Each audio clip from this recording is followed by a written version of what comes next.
हमारे साथ राज्यसभा एमपी विक्रमजीत सिंह साहनी साहब हैं। ये उस डेलीगेशन का हिस्सा थे जो दक्षिण अफ्रीका गया, इसके अलावा इजिप्ट और बाकी कई अन्य मुल्कों में भी इस डेलीगेशन ने जो है भारत का पक्ष रखा, जहां तक ऑपरेशन सिंदूर की बात है। और परसों इनकी मुलाकात प्रधानमंत्री नरेंद्र मोदी से भी हुई। साहनी साहब, बहुत बहुत स्वागत है इंडिया टीवी पर।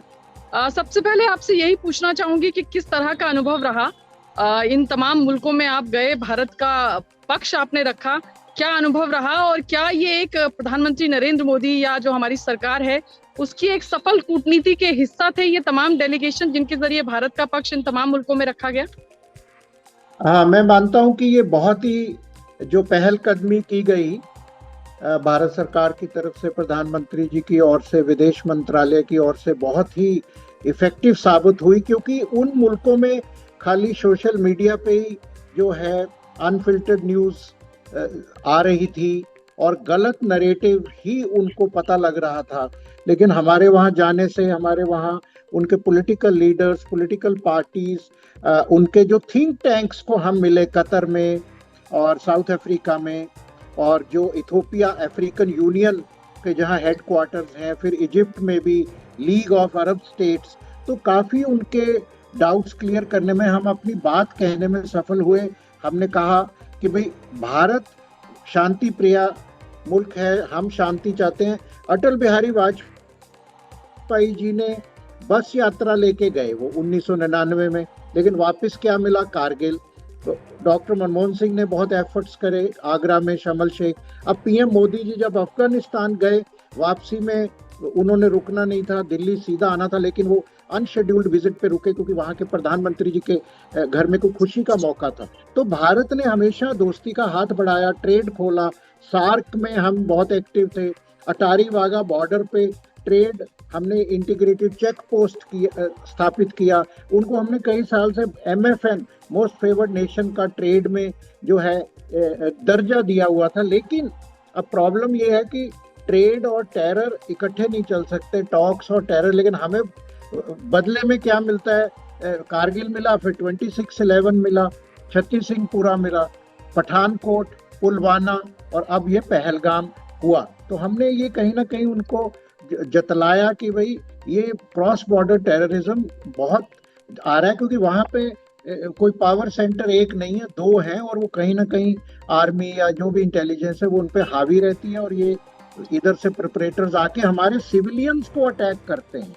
वो बड़े दुख की, दर्द की बात है। जैसे पहलगाम में हुआ, बेगुनाह लोग छुट्टी मनाने गए थे, उनकी फैमिलीज के सामने उनको मारना। ये बताओ, ये कौन सा धर्म या कौन सा? टेररिस्ट का तो हमने कहा कोई धर्म नहीं, टेररिस्ट हैव नो रिलीजन। तो साहनी साहब, आपकी मुलाकात हुई प्रधानमंत्री नरेंद्र मोदी से वापस देश आने के बाद, किस तरह की बातचीत उस मुलाकात में हुई और क्या संदेश प्रधानमंत्री नरेंद्र मोदी का था? और क्या आपको लगता है एक सफल कूटनीतिक विजन जो है वो इन डेलीगेशन में भी नजर आया भारत का, और ये एक सफल, एक सक्सेसफुल आउटरीच इसको कहा जा सकता है? वो बहुत मैंने कहा कि अपनी बात कहने में, रिश्ते बनाने में, देखो हर चीज डायलॉग से, उनको अपना नरेशन बताने में, ये बहुत बहुत ही फोरसाइटेड कदम था कि भाई ये डेलीगेशन भेजे गए। और प्रधानमंत्री जी ने 1.5 घंटे से भी ज्यादा सारे मेंबर्स ऑफ पार्लियामेंट के साथ समय व्यतीत किया। हर एक MP की बात सुनी, वहाँ क्या बात हुई, कौन से ऐसे मुद्दे थे जिन पे हमने अब बात कही या उन्होंने अपने कोई, उनके कोई शंके थे उनके कोई डाउट्स थे।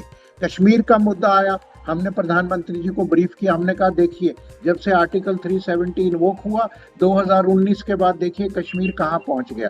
10 करोड़ सैलानी हर साल कश्मीर जा रहे हैं, होटल नहीं मिलता।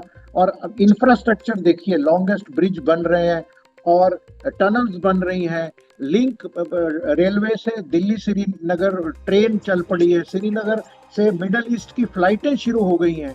ऐसे जो भी उनके शंके थे, हमने सब एड्रेस करके उनकी सपोर्ट मांगी।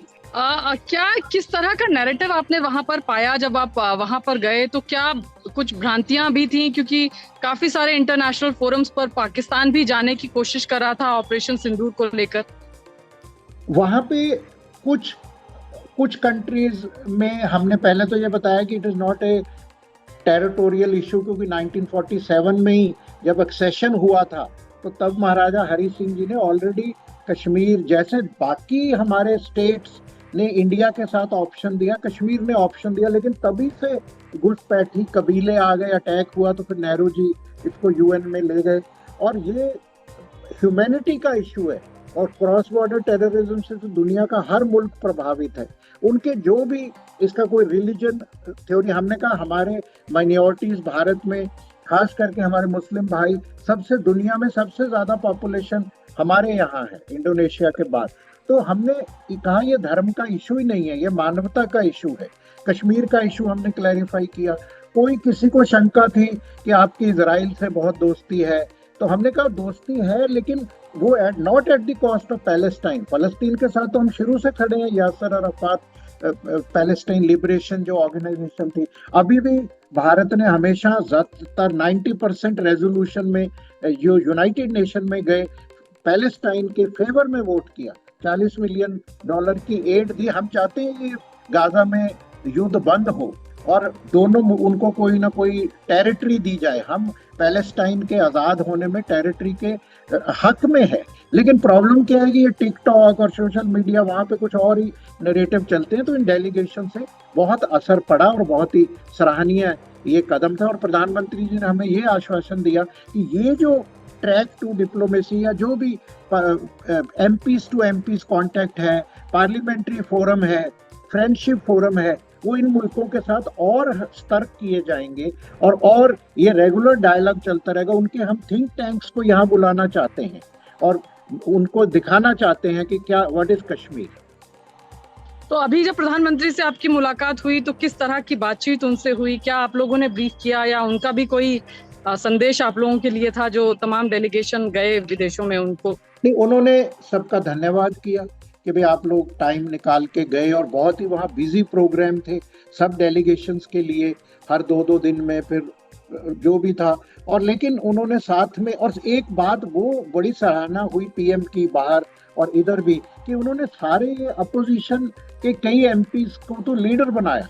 तो ये बात बहुत एक डेमोक्रेसी की बहुत कंट्रीज ने कही कि ये एक, उन्होंने शायद पहली बार देखा कि भारत से कोई ऑफिशियल डेलीगेशन आ रहा है लेकिन it is headed by opposition MP. तो हमारे काफी डेलीगेशन आधे से ज्यादा ऑपोजिशन एमपीज के थे। तो इस तरीके की बहुत अच्छी एक मैसेज हम पहुंचाने में, स्टेट्समैनशिप का मैसेज कहीं ना कहीं सरकार की तरफ से, या आपको लगता है प्रधानमंत्री की तरफ से, जैसे आप कह रहे हैं? क्या चीज? क्या ये एक स्टेट्समैनशिप की जिस तरह से बात करते हैं? ये बहुत, देखिए पहले तो डेलीगेशन भेजना और अपनी बात रखने हमने जाना, पड़ोसी मुल्क को बेनकाब करना, कि कोई सोशल मीडिया आजकल इतना है, हमारे यहाँ तो टिकटॉक बैंड है। और दूसरा फिर ये उनकी सोच कि सब अपोजिशन के मिक्स डेलीगेशन और लीडर्स भी अपोजिशन के एमपीज बन रहे थे, और वहाँ सभी पार्टियों की या सभी, मैं कहूँ पार्लियामेंट की, भारत माता के प्रति एक ही आवाज थी कि भारत माता हमें प्रथम है, भारत इंडिया फर्स्ट का नारा था। कोई भेदभाव नहीं था। वो घर आके ये सल्टा लेंगे लोग जो भी इनके क्वेश्चन आंसर है, लेकिन फिर भी लीडर ऑफ ऑपोजिशन है राहुल गांधी, उन्होंने कहा नरेंद्र सरेंडर, काफी आलोचना है वो मैं उस पे कुछ पॉलिटिकल कमेंट्री नहीं देना चाहता। वो हमारा सेशन है मॉनसून का। मैं अक्सर कहता हूँ, मैं चाहता हूँ कि सरकार भी और अपोजिशन भी, कोई भी इस पे राजनीति ना करे, और पार्लियामेंट सेशन होगा, वहाँ अच्छे माहौल में चर्चा हो जाए कि भाई ये कैसे अटैक हो गया, हमें इंटेलिजेंस से पता नहीं लगा, या वहाँ पुलिस की चेक पोस्ट क्यों नहीं थी, या वो जो भी ये लड़ाई में नुकसान हुआ, हमारी तैयारी कितनी थी, वो एक अच्छे कॉन्टेक्स्ट में, इसलिए कि आगे से ऐसे हमले ना हो, इसलिए करनी चाहिए, ना कि एक दूसरे को नीचा दिखाने के लिए। इसको राजनीति जो है, राजनीति की रोटियां नहीं सेकनी चाहिए, मेरा यही विचार है। धन्यवाद। बहुत बहुत शुक्रिया विक्रमजीत सिंह साहनी साहब हमसे बातचीत के लिए। Thank you. धन्यवाद।